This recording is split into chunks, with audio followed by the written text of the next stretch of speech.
السلام علیکم friends, welcome to حناست novels. امید کرتی ہوں آپ سب خیریت سے ہوں گے۔ فرینڈز، جس نے میرے چینل کو ابھی تک سبسکرائب نہیں کیا پلیز اسے جلدی سے سبسکرائب کر دیجئے اور بیل آئیکن کو کلک کرنا بالکل بھی مت بھولیے گا تاکہ آپ کو آنے والی ہر نئی چیز کی نوٹیفیکیشن موصول ہو سکے۔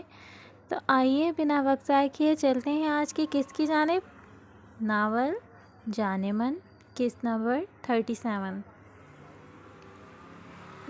یہ کیا کر رہے ہو؟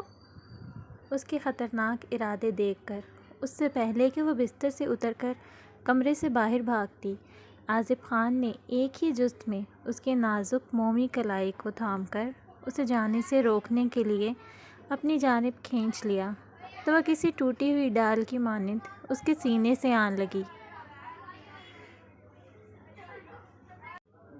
وہ جو پہلے سے ہی خوف زدہ تھی اس کے قریب آ کر لگا۔ اس کا ننھا سا دل سینے سے پسلیاں توڑ کر باہر نکل آئے گا۔ دونوں کی گرم سانسیں ایک دوسرے میں منتقل ہوتی دھڑکنوں میں تلاطم برپا کر رہی تھیں۔ چھوڑو مجھے، وہ اس کی آہنی گرفت میں پھڑ پھڑانے لگی۔ چھوڑ ہی رہا ہوں، وہ اس کی گرفت میں مچلتی اس سے دور ہونے کی کوشش میں مزید اس کے قریب ہوتی جا رہی تھی۔ آصف خان کی آنکھوں میں شوریدہ جذبات کا ٹھاٹھے مارتا ہوا سمندر آباد تھا جو اسے پلکیں جھکانے پر مجبور کر گیا۔ وہ زیادہ دیر اس کی لو دیتی نگاہوں کی تاب نہ لا پائی۔ اس نے اسے خود سے دور کرتے بستر پر بٹھا دیا اور خود بھی اس کے سامنے بیٹھ کر گن اس کے ہاتھ پر رکھ دی اور اس کے کپ کپاتے ہاتھ پر اپنا مضبوط سفید ہاتھ کا دباؤ ڈالتے ہوئے اس کے ہاتھ میں دبی گن اپنی کنپٹی پر تان لی اور ٹریگر پر دباؤ ڈالا۔ انائزہ کے چہرے کا رنگ پھیکا پڑ گیا تھا۔ وہ نظریں اس کے ہوائیاں اڑے چہرے پر جمائے اسپاٹ انداز میں بولا، کم آن شوٹ می۔ تمہیں آزادی چاہیے نا مجھ سے؟ ہمارے رشتے سے علیحدگی چاہتی ہو نا؟ تمہیں مجھ سے گھن آتی ہے، نفرت کرتی ہو نا مجھ سے؟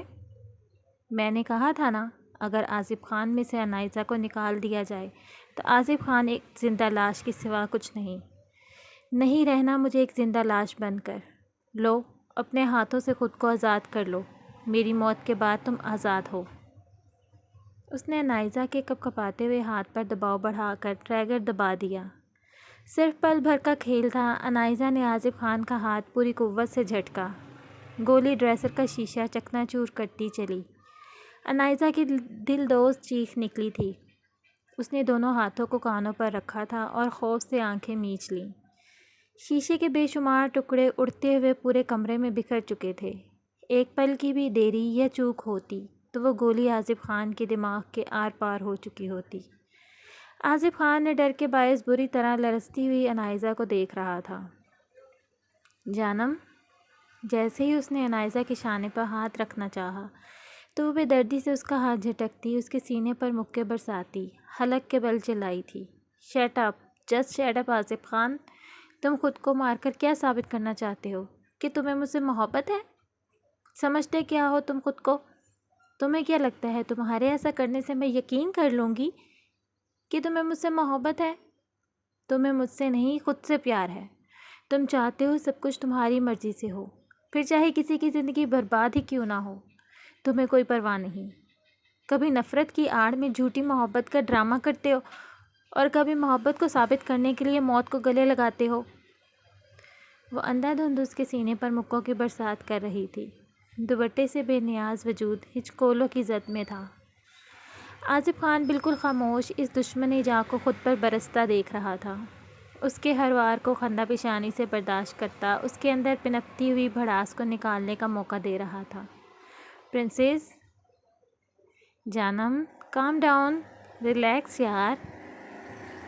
اسے شانوں سے تھام کر خود میں پوری شدت سے بھینچتے، ایک ہاتھ کی انگلیاں اس کے بالوں میں چلاتا، دوسرے ہاتھ سے اس کی کمر کو سہلاتا ہوا اسے خاموش کروانے کی کوشش کر رہا تھا۔ انائزہ رو رو کر نڈھال ہو چکی تھی۔ اس کے فراق سینے میں چہرہ چھپائے اب مدھم سسکیاں ہچکیوں میں بدل چکی تھیں۔ نہ جانے کتنے ہی پل یوں ہی بیت گئے۔ موبائل پر بجتی رنگ ٹون نے اس کی توجہ اپنی جانب مبذول کرائی۔ اس نے فون اٹھا کر کان سے لگایا۔ انائزہ بھی چونک گئی اور سرعت سے اس کی بازوؤں کا حصار توڑتی ہوئی پیچھے ہو گئی اور گھٹنوں میں چہرہ چھپا گئی۔ یقیناً اس نے اپنی خفت مٹانے کے لیے یہ کیا تھا۔ اس نے اپنے جوتے پہنے اور کمرے سے باہر نکل گیا۔ چلو میں تمہیں ایک کہانی سناتا ہوں۔ ایک بادشاہ کو اپنی پھوپھو زاد سے پیار ہو گیا۔ خدا کا کرنا ایسا ہوا کہ ان کا رشتہ بھی ہو گیا، لیکن پھر اچانک پتہ نہیں کیا ہوا کہ اس شہزادی کا بھائی بیچ میں ظالم سماج بن گیا اور اس نے اس کا رشتہ توڑوا دیا۔ شہزادے کو بہت غصہ آیا، بہت دکھ ہوا، لیکن پھر بھی بہت دفعہ ان کے گھر گیا، اپنی غلطی پر معافی بھی مانگی، لیکن شہزادی کا بھائی پھر بھی نہیں مانا اور ضد پر اڑا رہا۔ بس پھر شہزادے کو بھی غصہ آ گیا اور اس نے شہزادی کے بھائی کو راستے سے ہٹانے کا منصوبہ بنا کر ایک رات اسے راستے سے ہٹا دیا، لیکن پھر بھی شہزادی کے گھر والے نہیں مانے اور بیچ میں روڑے اٹکانے لگے۔ اس بار شہزادی کا بڑا بھائی بیچ میں آ گیا۔ شہزادہ چونکہ بہت پیار کرتا تھا شہزادی سے، وہ اسے کسی قیمت پر بھی نہیں چھوڑ سکتا تھا، تو اس نے سوچا کہ کیوں نہ وہ اس کے بڑے بھائی کو بھی راستے سے ہٹا دے تاکہ کوئی بھی شہزادی کو اس سے چھین نہ سکے۔ اس کی کہانی سن کر کہ تو اس کے ہاتھ پاؤں کانپنے لگے تھے۔ اس کی بے حسی پر جہاں صفا کا خون کھول اٹھا تھا، وہیں دوسری طرف سردار مختار شاہ اور سردار حاکم شاہ بھی غصے سے آگے کی طرف بڑھے تھے۔ غزان شاہ اور مزمل نے انہیں روک دیا۔ ارے کیا ہوا؟ تم تو کانپنے لگی، چلو آؤ بیٹھ جاؤ، وہ طنزی انداز میں کہتے اسے بازو سے پکڑ کر صوفے کی طرف لے گئے۔ وہ بھی ان کے ساتھ کھنچتی چلی گئی۔ لگتا ہے شہزادے کی کہانی پسند نہیں آئی تمہیں، یا پھر سمجھ نہیں آئی۔ چلو میں تمہیں آسان الفاظ میں سمجھاتا ہوں۔ وہ اسے بٹھا کر اس کے آگے دو زانو ہو کر بیٹھتے مسکرا کر بولے، اتنے سالوں بعد مجھے وہی اس کی جھلک تم میں دکھائی دی ہے۔ اب میں تمہیں اپنا بناؤں گا۔ بیچ میں جو کوئی بھی آیا اس کا انجام وہی ہوگا جو کہ فیروز خان کا ہوا تھا۔ بہت اکڑ تھی اس میں، پھر بھی میں نے اس سے ایسا بدلہ لیا اس کا نام و نشان تک باقی نہیں رہا۔ اگر تم اپنی زندگی چاہتی ہو تو خود ہی شادی کے لیے مان جاؤ، نہیں تو تمہیں بھی اسی کے پاس پہنچا دوں گا، اور جس طرح میرا پہلا کوئی کچھ نہیں بگاڑ سکا اب بھی نہیں بگاڑ پائے گا، اور میں چاہوں تو زبردستی کر کے بھی تم سے شادی کر لوں گا، لیکن میں چاہتا ہوں ہاں تم خود اپنے منہ سے اقرار کرو۔ انہوں نے اپنی زبان سے اعتراف کر لیا تھا، جسے سن کر فاطمہ تو تھر تھر کانپنے لگی اور پھر ایک جھٹکے سے صوفے سے اٹھ کھڑی ہوئی۔ ان کے اعتراف پر صفا کا بھی برا حال تھا۔ اس کا بس چلتا تھا وہ سبحان شاہ کو گولی سے اڑا دیتی ابھی کے ابھی۔ کیا ہوا؟ ڈر گئی؟ اس کو ہڑبڑا کر اٹھتے دیکھ کر وہ قہقہا لگا کر ہنسے اور پھر چلتے ہوئے ٹیبل کے پاس گئے اور وہاں پڑا ریوالور اٹھا لیا، جسے دیکھ کر فاطمہ کے ساتھ ساتھ صفا کی آنکھیں بھی خوف سے پھیل گئیں۔ یہ ہے وہ ریوالور جس سے فیروز خان کو اگلے جہاں پہنچایا میں نے، اور اگر تم نے ہاں نہ کی تو تمہارا بھی وہی حشر ہوگا۔ تم ڈرو نہیں، میں تمہیں نہیں مار سکتا، آخر کو محبت ہو میری۔ وہ ریوالور کو اس کے نال اس کی تھوڑی پر رکھتے ہوئے بولے۔ فاطمہ تو ٹھٹراتی سردی میں بھی پسینے چھوٹ گئے تھے۔ گھبرانے کی ضرورت نہیں فاطمہ، میں بھی پہنچ گیا ہوں ڈیرے کے باہر، تم بس خاموش رہنا تاکہ انہیں شک نہ ہو۔ ان کی ساری باتیں سنتے غزان شاہ نے فاطمہ کی ہمت بندھائی اور گاڑی ڈیرے سے کچھ دور کھڑی کر کے پیدل چلتا ہوا ڈیرے کی طرف آ گیا۔ اب تم بتاؤ شادی کے لیے ہاں کرو گی یا نہیں؟ وہ اس کے سامنے کھڑے اس کے منہ سے اگلوانا چاہ رہے تھے۔ وہ چادر سے منہ چھپاتی ڈر کے پیچھے ہٹتی چلی جا رہی تھی۔ تبھی سبحان شاہ نے اس کی چادر کا کونا پکڑ لیا۔ کچھ غلط ہونے کے خوف سے فاطمہ کا دل اچھل کر حلق میں آ گیا تھا۔ وہ دل ہی دل میں دعائیں کرنے لگی۔ بولو فاطمہ، وہ بولنے پر اصرار کر رہے تھے، جبکہ وہ اس سے چادر چھڑوانے کی کوشش میں لگی تھی۔ تبھی زور سے بجلی چمکی اور پھر گرجنا شروع ہو گئی۔ فاطمہ نے خوف سے آنکھیں میچ لیں۔ اس وقت اسے باہر کے خوف سے زیادہ سبحان شاہ کی بدلتی نیت کا خوف مارے جا رہا تھا۔ ڈرنا مت فاطمہ، مزمل نے اسے بلوٹوتھ کے ذریعے ہدایت دی اور تیزی سے چلتا ہوا ڈیرے کے اندر داخل ہو گیا۔ ان کی کال ایس پی خاموشی سے سن رہا تھا۔ اس نے اپنے بندوں کو کچھ ہدایت کی اور پھر وہ خود بھی دیوار پھیلا کر اندر آ گیا۔ صفا بیعت کھلے دروازے سے اندر کا منظر دیکھ کر حواس باختہ کھڑی تھی۔ خوف سے اس کی ٹانگیں بھی کانپنے لگی تھی، لیکن مجبوری تھی، وہ اندر بھی نہیں جا سکتی تھی۔ اگر جاتی تو فاطمہ نے پھنس جانا تھا، اور اگر وہاں کوئی وقت پر نہ آیا تو ان دونوں نے ہی پھنس جانا تھا۔ کیا ہوا؟ کچھ بول کیوں نہیں رہی تم؟ کب سے بکواس کر رہا ہوں میں؟ ایک دم ہی وہ غصے سے چیخے اور اس کی چادر کو زور سے پکڑ کر کھینچ دیا۔ اس کے سر سے چادر اتر گئی۔ سبحان شاہ کی نظر جیسے ہی کالی چادر میں لپٹی صفا پر پڑی، ایک پل کے لیے ان کا رنگ متغیر ہوا اور پھر دیکھتے ہی دیکھتے چہرہ غصے سے لال ہو گیا اور آنکھوں میں بھی خون اتر آیا۔ تم یہاں کیا کر رہی ہو؟ وہ حلق کے بل چیخے۔ فاطمہ ان کے غصے سے سہم کر الٹے قدموں سے پیچھے ہٹنے لگی۔ سبحان شاہ کا چہرہ دروازے کی طرف تھا۔ Oh shit! S P Faisal fast, اس سے پہلے کہ کوئی گڑبڑ کریں، وہاں پہنچو! غزان شاہ چیخا۔ صفا کچھ نہیں بولی۔ اتنی پریشانی اور ٹینشن میں بھی فاطمہ نے کان سے بلوٹوتھ نہیں ہٹنے دیا تھا اور بس ڈر کے پیچھے کو ہٹتی چلی گئی۔ رکو! بھاگ کہاں رہی ہو؟ یکدم ہی اس نے ریوالور تان لیا۔ فاطمہ کے ساتھ ساتھ باہر کھڑی صفا کی بھی خوف سے جان نکل گئی۔ وہ میں اس سے کچھ بولا ہی نہیں گیا۔ میں نے پوچھا تم یہاں کیا کر رہی ہو؟ کیا کرنے آئی ہو یہاں؟ بول، نہیں تو ابھی اڑا دوں گا تجھے بھی۔ اتنا بڑا دھوکہ دینے چلی تھی مجھے۔ بتا کس کے کہنے پر تو آئی ہے یہاں؟ جلدی بول۔ انہوں نے غصے سے کراتے ہوئے ٹریگر پر انگلی رکھ دی۔ بول دو فاطمہ، ہدایت ملتے ہی وہ بولی۔ سردار غزان شاہ کے کہنے پر آئی ہوں میں۔ اب اگر میں مری تو بچے گا تو بھی نہیں، کیونکہ سب کچھ سن چکے ہیں وہ، اور ریکارڈ بھی ہو چکا ہے۔ وہ نڈر ہو کر چیخی۔ مجھے دھوکہ دینا بہت مہنگا پڑے گا تم لوگوں کو، یاد رکھنا۔ فاطمہ اور صفا کو سامنے دیکھ کر وہ اپنا راز فاش ہونے پر غصے سے ان کا دماغ کھول گیا۔ یہ دیکھ کر کہ اب انہیں کوئی نہیں بچا سکتا تھا، انہوں نے جھٹ پٹ سے فاطمہ اور صفا کو بھی مار ڈالنے کا فیصلہ کر لیا اور سامنے کھڑے ہاتھ میں پکڑے ریوالور کا ٹریگر دبا دیا۔ فضا میں ایک کے بعد دوسرے فائر کی آواز گونجی اور اس کے ساتھ ہی نسوانی چیخ بھی ابھری تھی، لیکن دونوں فائروں اور چیخ کی آواز کڑکتے بادلوں، چمکتی بجلی اور برستی تیز بارش کے شور میں دب گئی تھی۔ جیسے ہی سردار سبحان شاہ نے فاطمہ پر ریوالور تان کر نشانہ سیدھا کیا، خوف سے صفا کے پاؤں تلے سے زمین سرک گئی۔ یہی حال صفا کا بھی تھا، اس کے تو حواس ہی ساتھ چھوڑنے لگے تھے۔ اتنی کڑاکے کی سردی میں بھی وہ پسینے میں بھیگ گئی تھی۔ موت کو سامنے دیکھ کر بڑے سے بڑا بہادر انسان بھی کمزور پڑ جاتا ہے۔ وہ تو پھر بھی ایک کمزور سی لڑکی تھی، جس کی جان تو ریوالور دیکھ کر ہی نکل رہی تھی۔ وہ آنکھیں بند کیے خوف سے آہستہ آہستہ پیچھے ہٹتی دروازے کے پاس آ رکی۔ ایسی گمبھیر صورتحال میں بھی صفا نے اپنے بکھرتے حواسوں کو مجتمع کیا اور پھر بنا سوچے سمجھے وہ تیر کی تیزی سے 2 قدم کا فاصلہ طے کرتی فاطمہ کو زور سے دھکا دے کر پیچھے دھکیل کر آگے ہوئی۔ فاطمہ جو پہلے ہی بمشکل کھڑی تھی، زوردار دھکا لگنے سے لڑکھڑا کر دیوار کے ساتھ جا لگی اور خوف سے آنکھیں میچ گئی۔ کچھ پل کے لیے تو اسے بھی سمجھ نہیں آئی کہ آخر ہوا کیا ہے۔ یہی حال سبحان شاہ کا بھی تھا، وہ بھی اس اچانک آ جانے والی افتادات پر ہڑبڑا گئے اور پھر لڑکھڑا کر 2 قدم پیچھے ہوئے، لیکن گولی نال سے نکل چکی تھی۔ صفا کو تیورا کر نیچے گرتے دیکھ کر بے ساختہ ہی فاطمہ کے منہ سے چیخ نکلی، بی بی جی! وہ بھاگ کر اس کی طرف آئی تھی۔ سبحان شاہ نے کبھی کسی کے آگے جھکنا نہیں سیکھا۔ وہ بلند آواز میں غرائے اور گن اپنی کن پٹی پر رکھ کر خود کو شوٹ کر لیا۔ انہیں پتہ چل گیا تھا کہ اب سچائی کھل جانے پر اپنے بیٹوں اور پوتوں کے سامنے سر نہیں اٹھا سکیں گے، تبھی انہوں نے خود کو ختم کر دینے کا فیصلہ لیا۔ اسی وقت ہی مزمل، غزان اور ایس پی ریوالور تانے تیزی سے کمرے میں داخل ہوئے۔ گولی کی آواز وہ سن چکے تھے، لیکن جب غزان نے فاطمہ کی زوردار چیخ سن کر حیرت و بے یقینی سے اس نے نیچے فرش پر گرے وجود کو دیکھا۔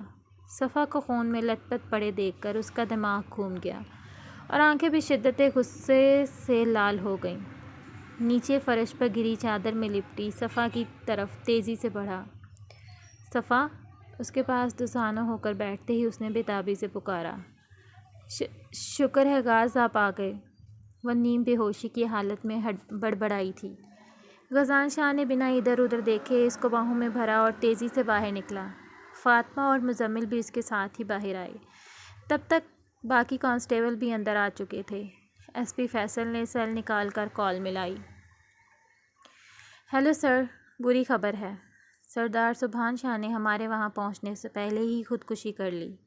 باقی تفصیل میں آپ کو وہاں آ کر بتاؤں گا۔ اس نے خبر دی، دیکھ کر کال بند کی اور فرش پر پڑے بے جان وجود پر ایک نظر ڈال کر کانسٹیبلز کو ان کی لاش کو باہر لانے کا اشارہ کر کے خود بھی باہر نکل گیا، جبکہ سردار مختار شاہ اور حاکم شاہ اپنے باپ کی لاش دیکھ کر یکدم شکست زدہ سے زمین پر گرے تھے۔ سچ کہتے تھے سیانے لوگ، برے کا انجام ہمیشہ برا ہی ہوتا ہے، اور ایسا ہی ہوا تھا سبحان شاہ کے ساتھ بھی۔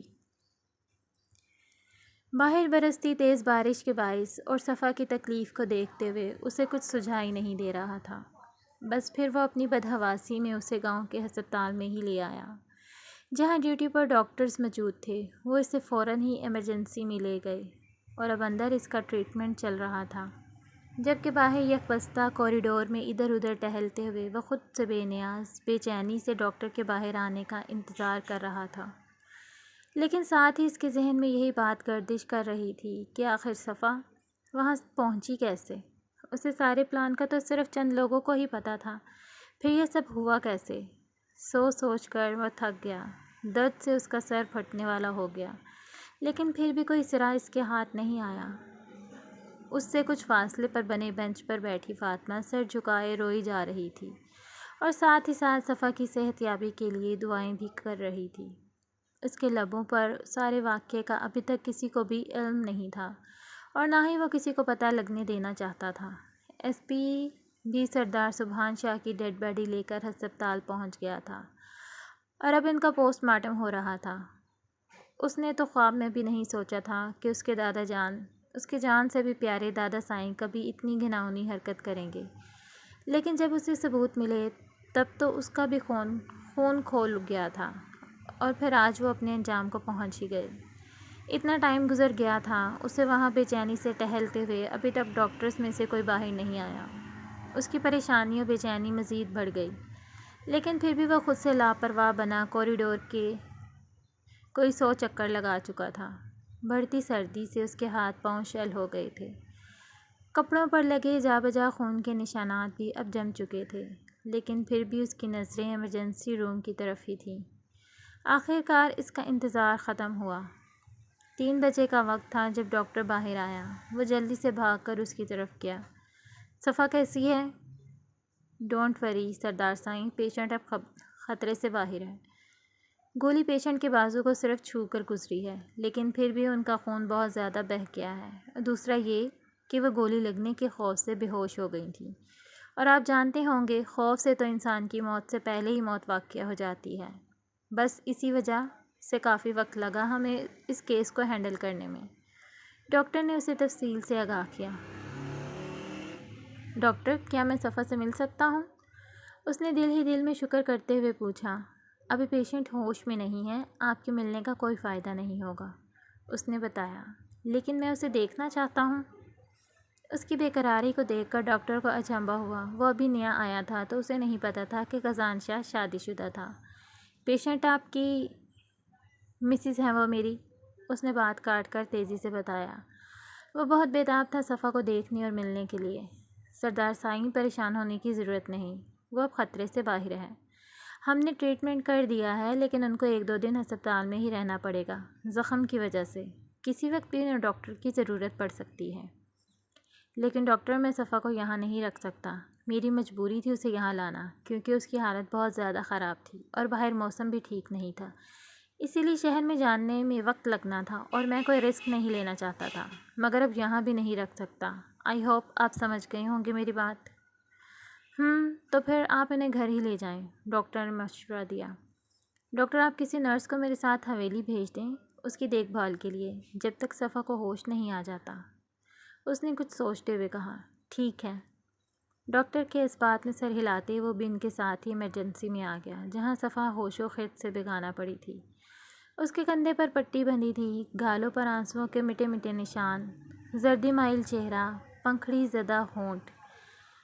بے ہوشی میں بھی اس کے چہرے پر درد کے اثرات واضح تھے۔ 1 گھنٹے میں ہی صفا کی حالت صدیوں کے بیماروں جیسی ہو گئی تھی۔ اس کا دل پھٹنے لگا تھا اسے اس حال میں دیکھ کر۔ وہ جلدی سے باہر آ گیا۔ چھوٹے خان سائیں، چھوٹی بی بی کیسی ہیں؟ فاطمہ نے غمگین لہجے میں پوچھا۔ رو رو کر اس کا بھی برا حال تھا۔ وہ اس سب کا ذمہ دار خود کو سمجھ رہی تھی۔ دعا کرنا اپنی چھوٹی بی بی کے لیے، اس نے دھیرے سے کہا، اور پھر ہسپتال کی ساری کارروائی مکمل کرنے کے بعد جب وہ صفا کو لے کر حویلی پہنچا، اندر سے چیخو پکار کی آوازیں آ رہی تھیں اور وہ اچھے سے جانتا تھا یہ آواز سنبل بیگم کی تھی۔ ان لوگوں کو بھی سردار سبحان شاہ کی موت کا پتہ لگ چکا تھا۔ وہ بے ہوش صفا کو باہوں میں اٹھا کر اندر داخل ہوا، لیکن پھر مین ہال کا منظر دیکھ کر رک گیا۔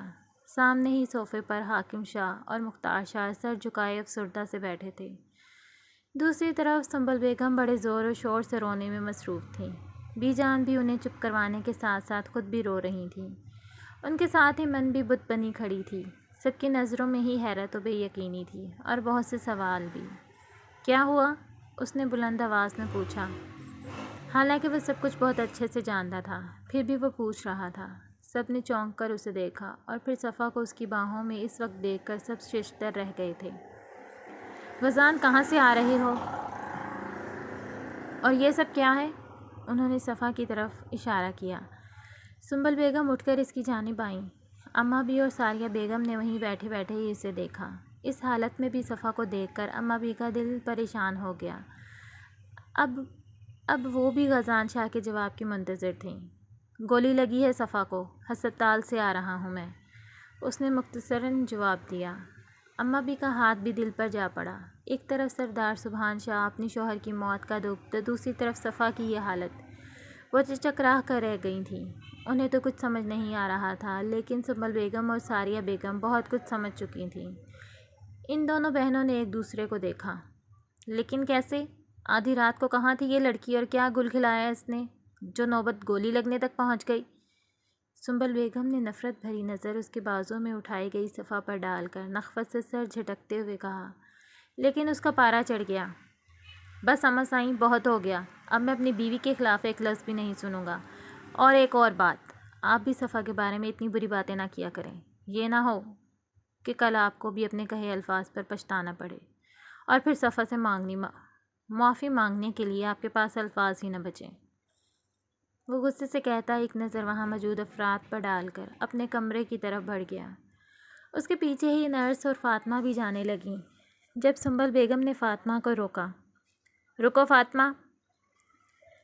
جی بیگم سائیں، وہ رک کر سر جھکائے بولی، لیکن وہ اچھے سے جانتی تھی انہوں نے کیوں روکا تھا اس کو۔ کہاں تھی تم؟ اور یہ سب کیا ہوا؟ کیسے گولی لگی صفا کو؟ کچھ مت چھپانا ہم سے، انہوں نے پوچھا۔ وہ کچھ نہیں بولی، بس خاموشی سے سر جھکائے کھڑی رہی۔ تم سے کچھ پوچھا گیا ہے فاطمہ؟